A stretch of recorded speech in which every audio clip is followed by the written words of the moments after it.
সিলেট চৌহাট্টায় বোমাতঙ্ক, নেপথ্যে জানাজানি 5 দিনও।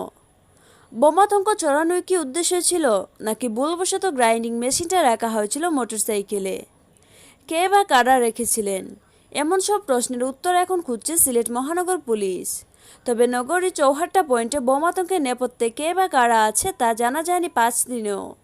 চৌহাট্টা পয়েন্টে অত্যাধুনিক সিসি ক্যামেরা লাগানো থাকায় ঘটনার পেছনে জড়িত এক বা একাধিক ব্যক্তিকে সহজেই শনাক্ত করা সম্ভব হবে বলে ধারণা করা হচ্ছিল। তবে পুলিশ বলছে ঘটনার তদন্ত এখনও চলছে। জানতে চাইলে সিলেট মহানগর পুলিশের অতিরিক্ত উপকমিশনার জ্যোতির্ময় সরকার বলেন, চৌহাট্টায় ঘটনায় এখনও তদন্ত কাজ শেষ হয়নি, তদন্ত চলছে। তিনি বলেন, চৌহাট্টা পয়েন্টে লাগানো সিসি ক্যামেরার ফুটেজ কালেকশন করা হচ্ছে, তদন্তের অংশ এটা। এর আগে গত 6 আগস্ট সিলেট মহানগর পুলিশের অতিরিক্ত উপকমিশনার আজবাহার আলী শেখ বলেছিলেন, সারা শহরেই আমাদের বা বিভিন্ন প্রতিষ্ঠানে সিসি ক্যামেরা আছে। সামনের সময় আমরা তদন্ত করে এটা কারা গ্রাইন্ডিং মেশিন রেখেছে বের করতে পারি বলে মনে করছি। এদিকে চৌহাট্টা পয়েন্টে যে মোটরসাইকেলে গ্রাইন্ডিং মেশিনকে ঘিরে তোলপাড় হয়, সেই মোটরসাইকেলের মালিক ছিলেন মহানগর পুলিশের ট্রাফিক সার্জেন্ট চয়ন নাইডু। দায়িত্বে অবহেলার অভিযোগে তাকে সাময়িক বরখাস্ত করা হয়েছে। সিলেট মহানগর পুলিশের উপকমিশনার ফয়সল মাহমুদ জানিয়েছেন, চয়ন নাইডু নিজের দায়িত্বপ্রাপ্ত এলাকা ছেড়ে অন্য এলাকায় অবস্থান করছিলেন, এজন্য তাকে সাময়িক বরখাস্ত করা হয়েছে। তদন্তে তার অন্য গাফিলতি পাওয়া গেলে বিভাগীয় ব্যবস্থা গ্রহণ করা হবে। গেল 5 আগস্ট সন্ধ্যায় সিলেট মহানগর পুলিশের ট্রাফিক সার্জেন্ট চয়ন নাইডু তার ঢাকা মেট্রো 14-9270 নম্বরের কালো রঙের পালসার মোটরসাইকেলটি চৌহাট্টা পয়েন্টে পুলিশ বক্সের পাশে রাখেন। তিনি পার্শ্বস্থ একটি দোকান থেকে ফিরে মোটরসাইকেলে লাল রঙের বোমা সদৃশ বস্তু দেখতে পান।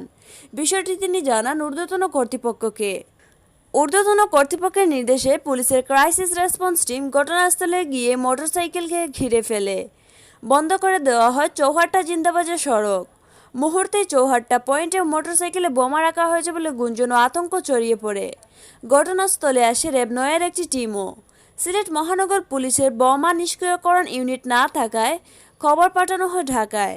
পুলিশের সদর দপ্তর থেকে চৌহাট্টা পয়েন্টে বোমা নিষ্ক্রিয়করণ ও বোমা ধ্বংসকরণ টিম পাঠাতে অনুরোধ জানানো হয় সেনাবাহিনী সদর দপ্তরকে। সেনা সদর দপ্তর নির্দেশনা পাঠায় সিলেটস্থ 17 পদাতিক ডিভিশনকে। এই ডিভিশনের বোমা বিশেষজ্ঞ লে-কর্নেল রাহাত, লে-কর্নেল খালেদ, ক্যাপ্টেন নূর, ক্যাপ্টেন গালিব সহ একটি টিম পরদিন বেলা 2টার দিকে ঘটনাস্থলে আসে। তারা প্রায় 2 ঘন্টা চেষ্টা চালিয়ে বোমা সদৃশ বস্তুটি উদ্ধার করে খুলে দেখেন, কিন্তু বস্তুটিতে বোমার কোনো চিহ্ন মিলেনি। সেটি ছিল স্রেফ একটি গ্রাইন্ডিং মেশিন। ঘটনার পর সংশ্লিষ্টরা জানান, ডিজিটাল সিলেট সিটি প্রকল্পের আওতায় অত্যাধুনিক সিসি ক্যামেরা বসানো হয়েছে সিলেট নগরীতে। এসব ক্যামেরায় ফেস রেকগনিশন সিস্টেম রয়েছে, ফলে অপরাধীর চেহারা সহজেই শনাক্ত করা সম্ভব হয়।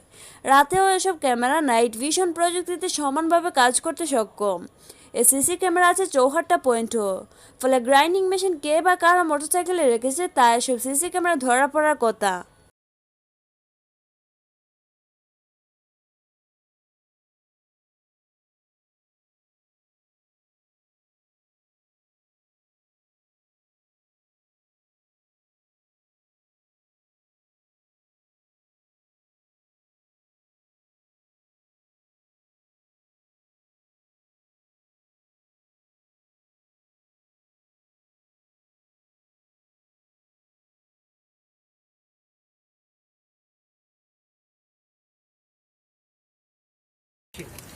গ্রাইন্ডিং মেশিন, কিন্তু এখানে এটা অধিকতর তদন্তের জন্য এবং এখানে যাতে কোনো ধরনের গুবি ট্র্যাপ বা অন্য কোনো ধরনের সন্দেহজনক বস্তু না থাকে, এটাকে নিশ্চিত করার জন্য আমরা আমাদের কর্মপদ্ধতি অনুযায়ী নির্দিষ্ট সময় অপেক্ষা করেছি এবং আরও নিশ্চিত হওয়ার জন্য আমরা এটাকে খুলেছি।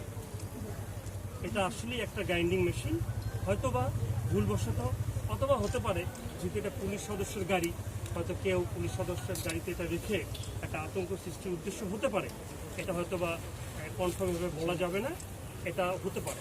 এরপর আমরা এটাকে সেফ ডিক্লেয়ার করেছি এবং আমরা এখানে আমাদের পুলিশ বাহিনীর উপস্থিত প্রতিনিধিদের কাছে হস্তান্তর করেছি। ধন্যবাদ। কালকে প্রায় 21-22 ঘন্টার একটা অপারেশন মনে করেন কেউ আতঙ্ক সৃষ্টি করবার, জনমনে আতঙ্ক সৃষ্টি করবার জন্য এই ধরনের কোনো ঘটনা ঘটে থাকতে পারে কি আপনার কি মনে হচ্ছে? দুই দিক থেকে আমি যদি চিন্তা করি তো দুই দিক থেকে ভাবতে পারি যে ভুলবশতও রাখতে পারি, আবার আইন শৃঙ্খলা বাহিনীর গাড়ি এবং সরকারি গাড়ি সেক্ষেত্রে আতঙ্ক সৃষ্টি করার জন্য বা জনগণের মধ্যে ভ্রান্ত ধারণা সৃষ্টি করার জন্য হয়তো কেউ রেখে থাকতে পারেন বলে আমার মনে হয়। সেক্ষেত্রে এই একজন পুলিশ কর্মকর্তা গাড়িতে একটা রেখেছে, একটা অচেনা বস্তু বা কিছু রেখেছে, এই ধরনের এই জিনিসগুলো কি আসলে ডিটেক্ট করা যায় বা এখানে সিসি ক্যামেরা আছে বা কারা রেখেছে, কারা এই করেছে, এগুলো ডিটেক্ট করার মতো কোনো ক্রিয়া এই বিষয়টা আছে কিনা? আমাদের ভারত শহরে আমাদের বিভিন্ন ক্যামেরা রয়েছে বা বিভিন্ন বিভিন্ন প্রতিষ্ঠানের আমরা গতকাল থেকে আমরা ডেটারে আমরা তদন্ত করছি, আমরা সামনে যে সময় আছে আমরা তদন্ত করে